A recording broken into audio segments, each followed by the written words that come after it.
நவராத்திரி பிரசாதம் ரெசிபி டே 7 எலுமிச்சை சாதம் காராமணி சுண்டல் எப்படி பண்ணுறதுன்னு பார்க்கலாமா? லெமன் ரைஸ் பண்ணுறதுக்கு ஒரு கிளாஸ் அரிசியை 1/2 hour ஊற வச்சு 1 ஸ்பூன் உப்பு சேர்த்து சாதத்தை வடித்து எடுத்துக்கலாம். கடாயில் 3 ஸ்பூன் எண்ணெய் ஊற்றி 1 ஸ்பூன் கடுகு, 1 ஸ்பூன் கடலைப்பருப்பு, 1 ஸ்பூன் உளுந்து, 2 ஸ்பூன் வேர்க்கடலை சேர்த்து பொன்னிறமாக ஆனதும் 2 பச்சை மிளகா, 1 காஞ்ச மிளகா, கொஞ்சமாக கருவேப்பிலை சேர்த்து தாளித்து பெரிய லெமனை பிழிஞ்சு கொஞ்சமாக தண்ணி சேர்த்து இதில் ஊற்றிட்டு 1/2 ஸ்பூன் மஞ்சத்தூள், 1/2 ஸ்பூன் பெருங்காயம், 1/2 ஸ்பூன் உப்பு சேர்த்து மிக்ஸ் பண்ணி விடுங்க. கொஞ்ச நேரத்தில் தண்ணி நல்லா வற்றிடும். இந்த ஸ்டேஜில் சாதத்தை கொட்டி நல்லா மிக்ஸ் பண்ணிட்டா டேஸ்டியான எலுமிச்சை சாதம் ரெடி. சுண்டல் பண்ணுறதுக்கு காராமணியை நைட்டே ஊற வச்சு எடுத்து வச்சுருக்கேன். இதை நல்லா வாஷ் பண்ணி குக்கரில் சேர்த்துட்டு 1 ஸ்பூன் உப்பு சேர்த்து 2 விசில் விட்டு வேக வச்சு வடிகட்டி எடுத்துக்கோங்க.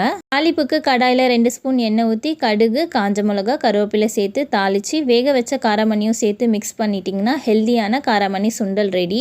மறக்காமல் நீங்களும் செஞ்சு பாருங்கள். நெக்ஸ்ட் வீடியோக்கு நம்மளோட சேனலை சப்ஸ்கிரைப் பண்ணிக்கோங்க.